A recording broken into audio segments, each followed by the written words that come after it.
তো আবির, আজকে আমরা কোন ঘটনা শুনবো? আজকে যে ঘটনাটা শুনবো এটা আমার মামাতো বোনের সাথে ঘটে যাবে। আপনার মামাতো বোনের সাথে ঘটে যাবে? আচ্ছা, অবশ্যই আমরা শুনবো। দিনটি ছিল শীতের সময়। আচ্ছা আচ্ছা। তো ওই সময় আর কি হিন্দুদের কীর্তন বলে এরকম একটা কিছু হয়। আচ্ছা আচ্ছা।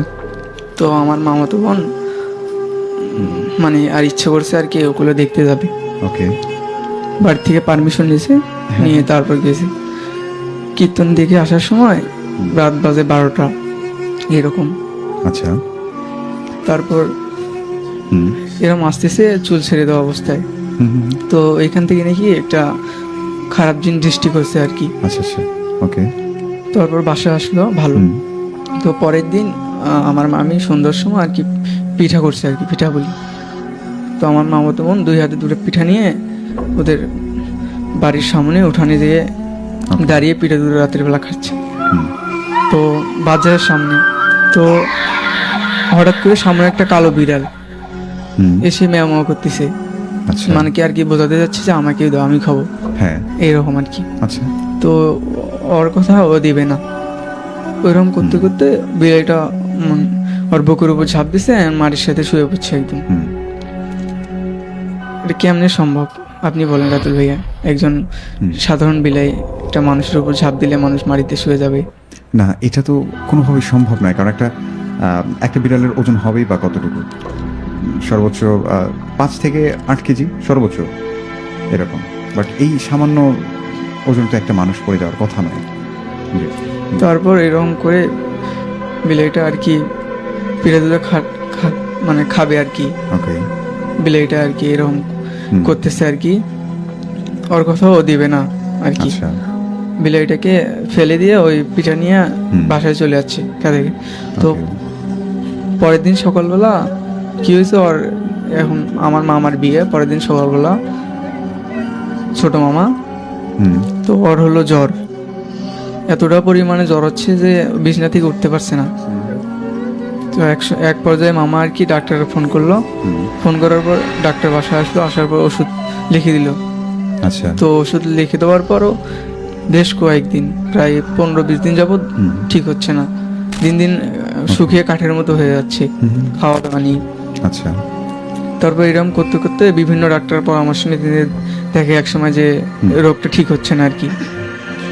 তো আমার আব্বুর সাথে একদিন পরামর্শ করলো আর কি যে এরকম অবস্থা, একবার হুজুর দিয়ে দেখালি কেমন হয়।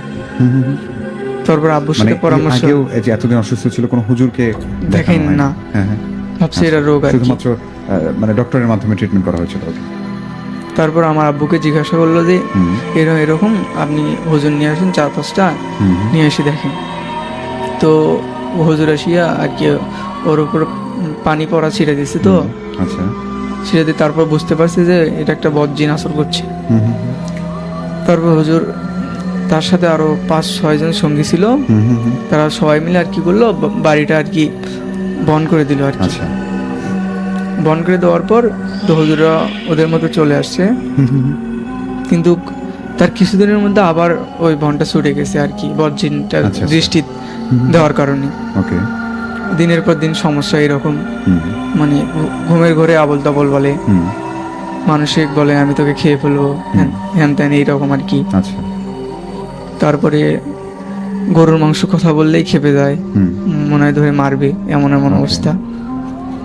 তারপরে হঠাৎ মামা সিদ্ধান্ত নিল যে কোবরাজ ডাকবে, ডেকে এটা মানে কিভাবে সমাধান করা যায় আর কি। আচ্ছা। তারপরে মামা করলো কি, একজন তার চেনা জানা কোবরাজ, তার হলো বইয়ের বাপের বাড়ি আছে, ওইখান থেকে একজন চেনা জানা কোবরাজ নিয়ে আসলো। নিয়ে আসার পর আর কি পাতার উপর ফলন দিছে, দেওয়ার পর জিজ্ঞাসা করতেছে, কয়ে তুই কেন ধরছিস একে? বলতেছিল প্রথমে ধরার কারণ হলো এই যে রাতের বেলা এত রাতে চুল ছেড়ে দিয়ে রাস্তা দিয়ে হাঁটা চলা, দ্বিতীয়ত আমি পিঠা খেতে যাচ্ছিলাম, আমাকে দেয়নি, আমার হাত থেকে ছিনিয়ে নিছে আর কি, এরকম। তারপরে হুজুর বললো কি তুই কি ওকে ছাড়বি না? বললো না, আমি ওকে ছাড়বো না, শেষ না করা পর্যন্ত আমি থামবো না, এমন বললো আর কি। তারপরে এরম করতে করতে হঠাৎ করে বনটা কেটে ভুট্টা আর কি ছুটে গেছে। ওকে। আর মানে কোবরাজ আর কোনোভাবে আনতে পারছে না বনের ভেতরে আর কি, যে কথাবার্তা জিজ্ঞেস করবে আর আনতে পারছে না। হুম। তো সেই দিনের মতো কোবরাজ চলে যায়। যাওয়ার পর কিন্তু কোবরাজ যাওয়ার আগে একটা তাবিজ দিয়ে যায় যে আপাতত এই তাবিজটা থাকলে আর কি ওর ভিতরে ফলন করতে পারবে না, আর কোনো ক্ষতি করতে পারবে না। আচ্ছা।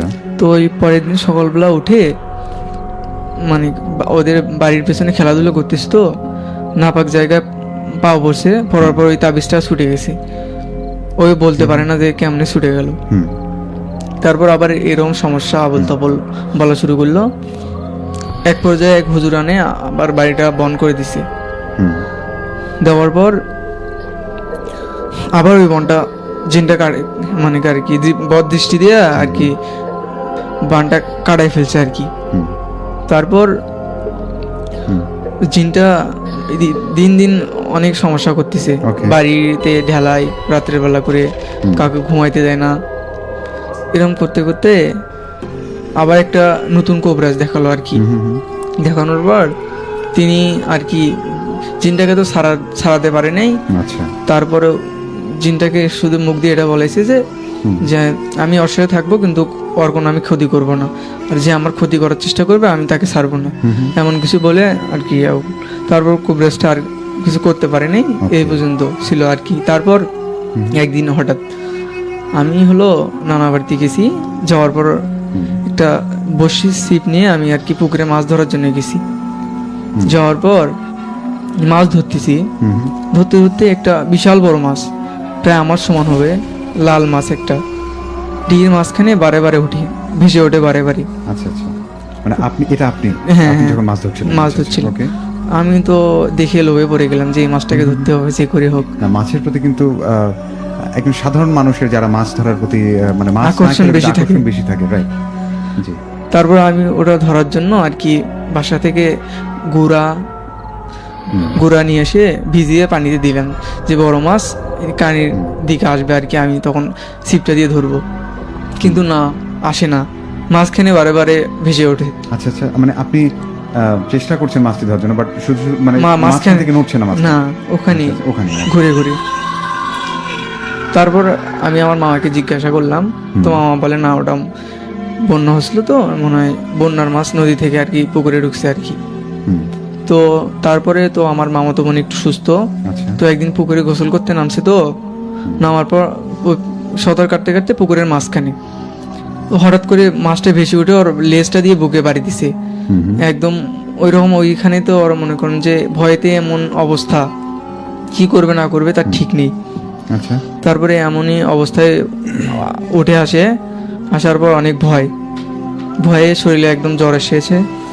তারপর ওষুধ খাওয়ার পর ঠিক হওয়ার পর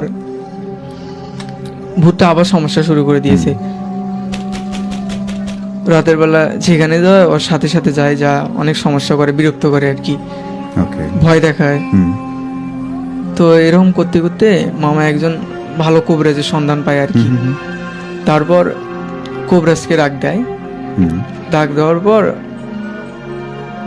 কোবরাজটা আসিয়া ভরণ দেওয়ার পর সব বলে, মানে এতদিন যে সংসারে কি হয়েছে না হয়েছে, কে তার ক্ষতি করার চেষ্টা করতেছে, কে তার ভালো চায়, এরকম সব বলার পর তারপরে কোবরাজ ওকে জিজ্ঞাসা করলে তুই ছাড়বি না কিনা, তার ওখানে ছাড়বো না। তারপর কোবরাজ তেল পোড়া দিয়ে অনেক কিছু দিয়ে আর কি ভূতটাকে আর কি যাই হোক রাজি করে, ভূত বা জিন যেটাই বলেন, যে আমি ছেড়ে যাব। হ্যাঁ, বললো যে প্রমাণ কি, যে আমি ওকে ছাড়বো ঠিক আছে, কিন্তু আমি ওদের বাড়ির আশেপাশেই থাকবো, কখনো কারোর সামনে আসবো না। ছেড়ে যাবে, কিন্তু একটা কন্ডিশন দিয়েছে যে ছেড়ে যাবে, কিন্তু ওকে ছাড়বো না। আচ্ছা, যে বাড়ির আশেপাশেই থাকবো, কিন্তু কখনো কারোর সামনে আসবো না বা কারো ক্ষতি করবো না। আচ্ছা। তারপরে বললো যে কোবরাজটা বললো তুই যে কোনখানে থাকবি, যে বললো যে ওদের বাড়ির সামনে কলের সামনে একটা কলার গাছ আছে, ওই কলার গাছে আমার স্থান থাকবে। তারপরে এমন বলার পর তো কোবরাজটা রাজি হওয়ার পর বললো যে আচ্ছা, কোনোদিন যদি ক্ষতি করিস তাহলে কিন্তু আমার খারাপ রূপটাও দেখতে পারবি, ভালো রূপটা আজ দেখলি। তো এরপর মানে ও তো জিনটা তো ধরছিল অনেক দিন, তো অসুস্থ ছিল, তো আস্তে আস্তে সুস্থ হয়েছে, আর এ পর্যন্ত আর কি কোনো কিছু হয়নি। আচ্ছা। আর এই ছিল আমার ঘটনা। আচ্ছা, ধন্যবাদ। আমরা শুনছিলাম আবিরের কাছ থেকে, আবির ভাইয়ের কাছ থেকে ঘটনা।